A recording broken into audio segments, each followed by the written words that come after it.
Acompanhando. É muito simples. A harmonia dos poderes depende excessivamente de um presidente da República que saiba cumprir a Constituição e o seu papel.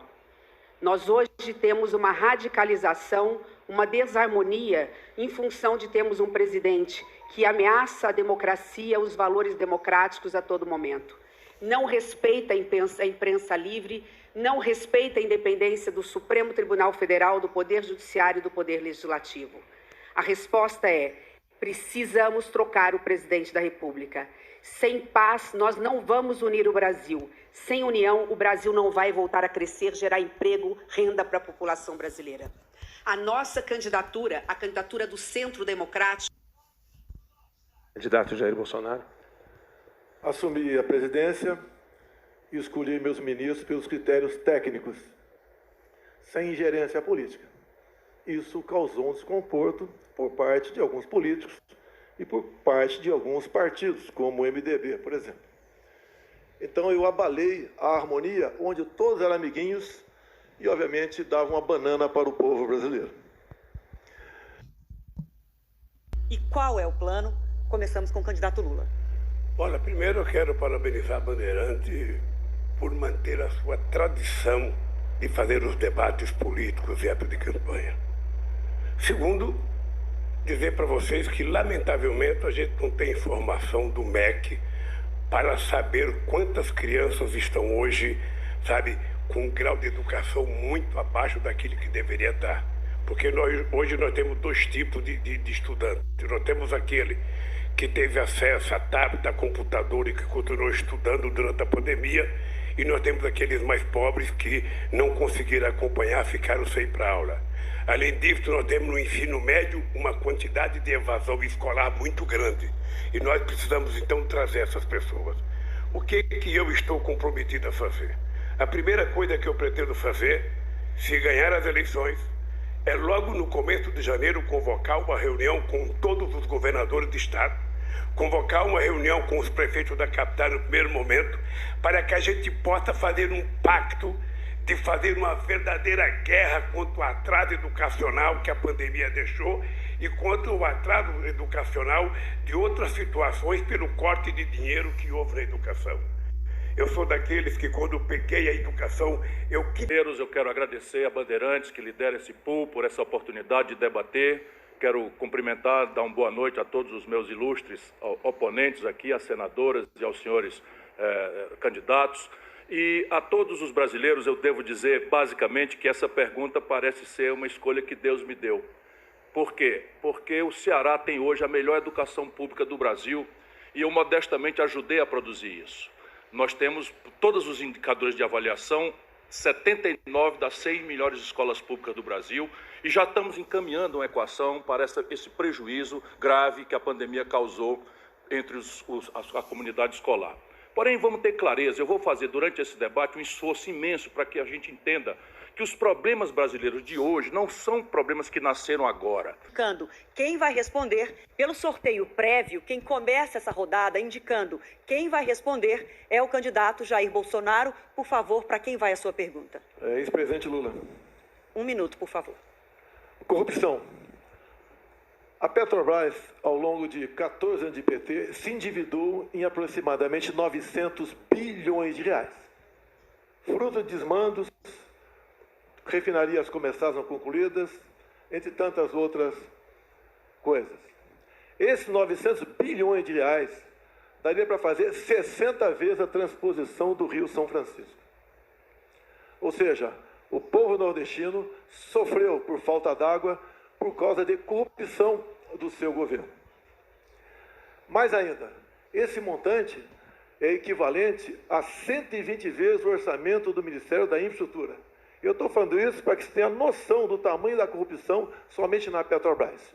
E delatores devolveram 6 bilhões de reais. Ou seja, corrupção houve, Ô, presidente Lula, o senhor quer voltar ao poder para quê? Para continuar fazendo a mesma coisa na Petrobras? Eu acho que de vez em quando a gente tem que acreditar, sabe, de que nada acontece por acaso. Era preciso ser ele para me perguntar e eu sabia que essa pergunta viria. Eu acho que isso é importante porque as pessoas precisam saber de que inverdades não vale a pena na televisão. Citar números que são mentirosos também não compensa na televisão. Aqui é importante a gente citar o seguinte, tá? Não teve nenhum presidente da República que fez mais investigação para que a gente apurasse a corrupção do que nós fizemos. E é importante deixar claro que nós fizemos o portal da transparência, a fiscalização da TGU, a lei de acesso à informação, a lei anticorrupção, a lei contra o crime organizado, a lei contra a lavagem de dinheiro, colocamos a AGU no combate à corrupção, fizemos o COAF funcionar e a movimentação bancárias atípicas. Ou seja, colocamos o gato no combate. Então, tudo que foi eu, sabe, que nós fizemos no nosso governo. Perguntar é o candidato Ciro Gomes. Vou perguntar ao presidente Jair Bolsonaro. Presidente Bolsonaro, o senhor, infelizmente, para mim, costuma falar muitos absurdos. Eu não sei se por maldade ou para desviar a atenção dos gravíssimos problemas do governo, seja de inflação, seja de corrupção, seja de problemas familiares. Mas, assim, entre tantas aberrações que eu já ouvi, que me levaram a certa indignação, eu anteontem fiquei chocado. O senhor disse, pura e simplesmente, que o Brasil não tem gente com fome, e que as pessoas não procuram pedir comida porque o Brasil não tem propriamente fome. As pessoas até não comem bem, eu ouvi o senhor falando, mas que não tem fome no Brasil. O senhor não, qualquer pessoa que conhece o Brasil como eu conheço, que anda nas ruas, vê as pessoas com placa pedindo comida, né, qualquer pessoa que não tenha trocado o coração por uma pedra, sabe que a fome está no lar de muitos milhões de brasileiros. Que a subnutrição ofende crianças, na mais jovem das idades. As mães estão nos ouvindo aqui e elas sabem o que é uma criança dizer, mãe, estou com fome. O senhor não teme que isso seja interpretado como conivência com isso? Cada um interpreta as informações como se acha melhor. Ciro, inflação, você tem que falar do fica em casa, a economia te vê depois. Agora, mesmo assim, a inflação do Brasil é uma das menores do mundo, menor até que do próprio Estados Unidos. Nós estamos colaborando na geração de empregos. Muitos diziam que apenas a partir do ano que vem voltaríamos aos números de pré-pandemia. Voltamos agora, pode ter certeza. Candidata, enquanto os profissionais da saúde enfrentavam corajosamente o coronavírus, muitos pacientes que precisavam de procedimentos eletivos, como é o caso de uma cirurgia de catarata ou um procedimento ortopédico, tiveram seus atendimentos cancelados ou adiados. O que é que pode ser feito para diminuir a fila por consultas, exames e cirurgias no SUS? Obrigada, candidata Soraya, pela pergunta. Afinal, essa é uma das questões mais importantes hoje no Brasil. Saúde pública. Nós acabamos de sair de uma pandemia, se é que saímos dela, uma pandemia que podia ter sido muito melhor gerida se nós tivéssemos um presidente da República sensível à dor alheia. Lamentavelmente, no momento que o Brasil mais precisou do presidente da República, ele virou as costas para a dor das famílias enlutadas brasileiras e negou vacina no braço do povo brasileiro. Eu sei porque eu estava lá na CPI. Eu estudei os documentos. Atraso de 45 dias na compra de vacina. Quantas famílias perderam prematuramente seus filhos? Quantas mães perderam filhos? Quantos filhos perderam pais? E eu não vi o presidente da República pegar a moto dele e entrar num hospital para dar um abraço a uma mãe que perdeu um filho. Eu vi mais do que isso. Eu vi um escândalo de corrupção na compra de vacinas como se a vida pudesse custar $1. Nesse aspecto, Soraya, a pandemia se arrastou porque não teve coordenação do governo federal. Não é porque ficamos em casa. É porque se tivesse tido coordenação do governo federal, nós teríamos uma pandemia melhor resolvida. Ou seja, qual é a sua proposta para resolver a questão ambiental?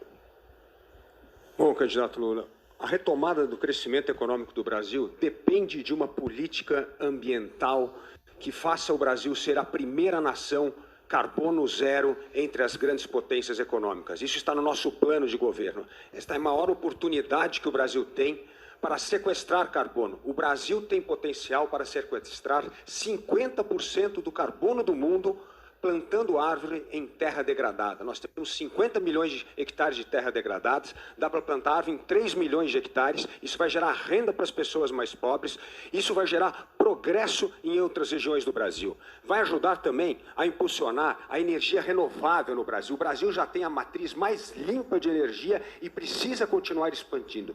E nós vamos criar um emprego verde, porque este emprego de serviços ambientais, da bioeconomia, é a maior fonte para atrair investimento externo para o Brasil, investimento fundamental para a retomada do crescimento econômico, da geração de emprego e renda. Portanto, o meio ambiente se retirará dinheiro de outros orçamentos de ministérios? Obrigado, por favor, Bolsonaro, presidente da República, e ex-presidente Lula. Até o ano passado era de R$ 192 em média. Nós passamos para 400 de forma definitiva, contra o voto do PT na Câmara. Ato contínuo, nós, nesse ano, por uma PEC, acrescentamos R$ 200 até o final do ano. Ou seja, no momento, o Auxílio Brasil é de R$ 600. E nós vamos manter esse valor a partir do ano que vem. Tá? Logicamente, esse auxílio se aproxima do mínimo necessário. Bom, é importante lembrar que a manutenção dos R$ 600 não está na LDO que foi mandada para o Congresso Nacional.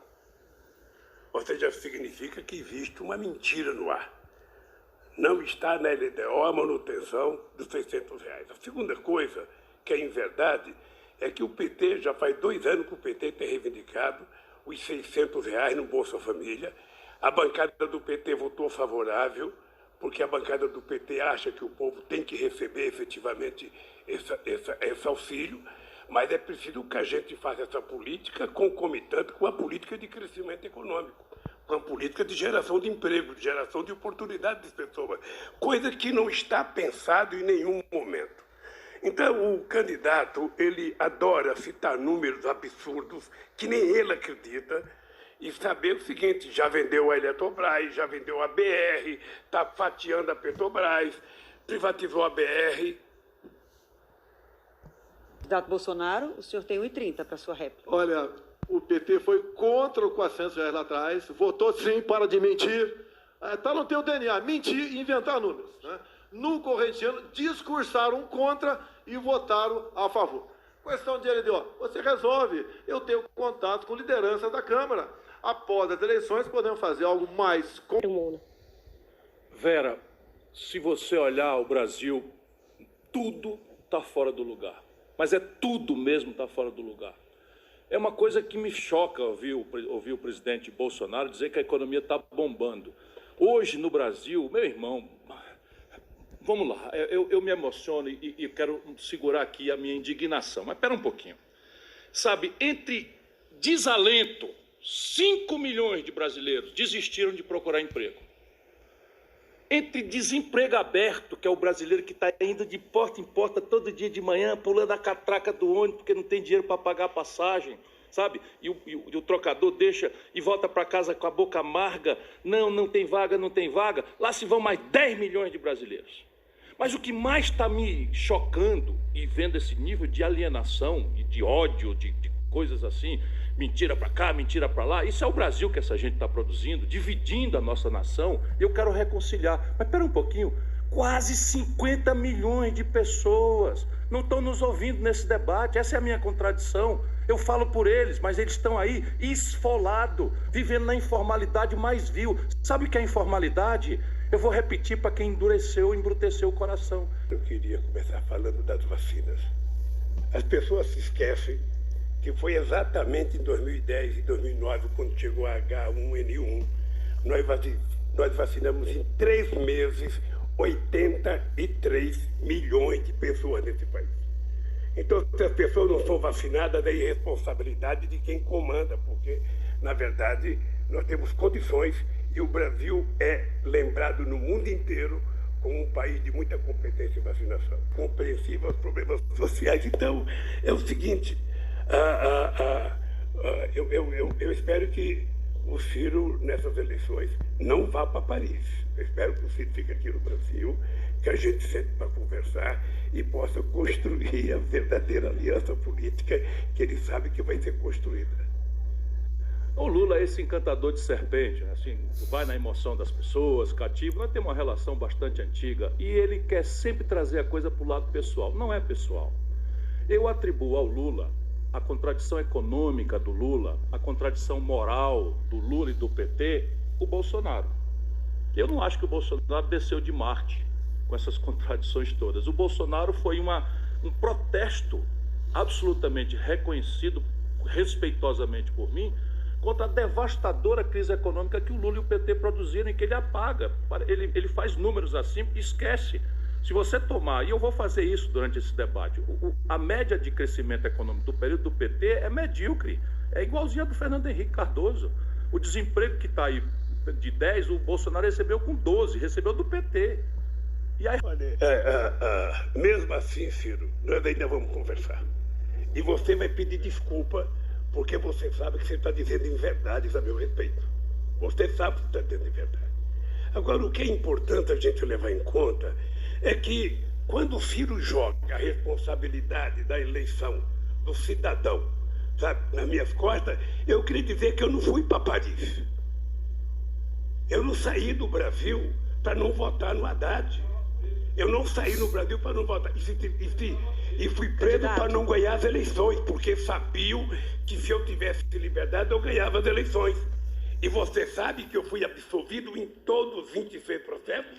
Você sabe que eu fui absolvido em todos os processos? Fui absolvido na ONU, fui absolvido na primeira, na segunda instância e 2 vezes na Suprema Corte.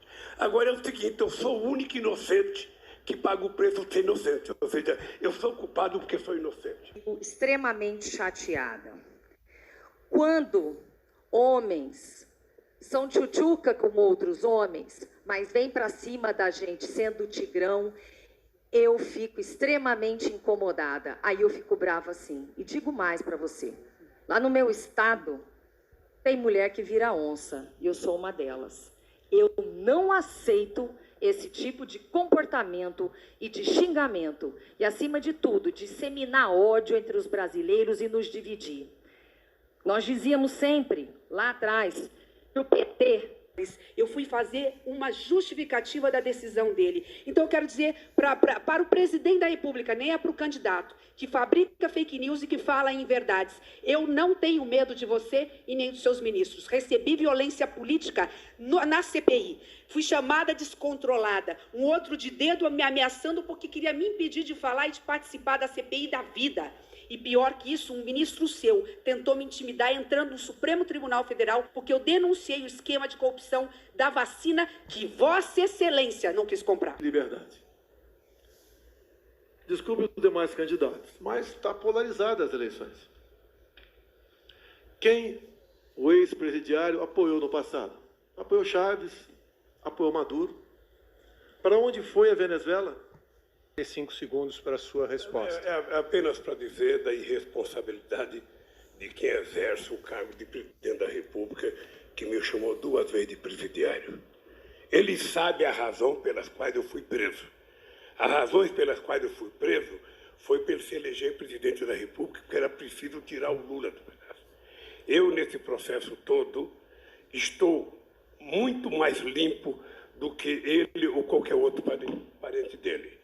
Porque eu fui julgado, fui considerado inocente, sabe, pela Suprema Corte, pela primeira instância da ONU, pela segunda instância plena da ONU. Estou aqui candidato para ganhar as eleições e aí sim, num decreto só, eu pagar todos os seus sigilos que eu quero. Terminou o seu tempo. O seu tempo está...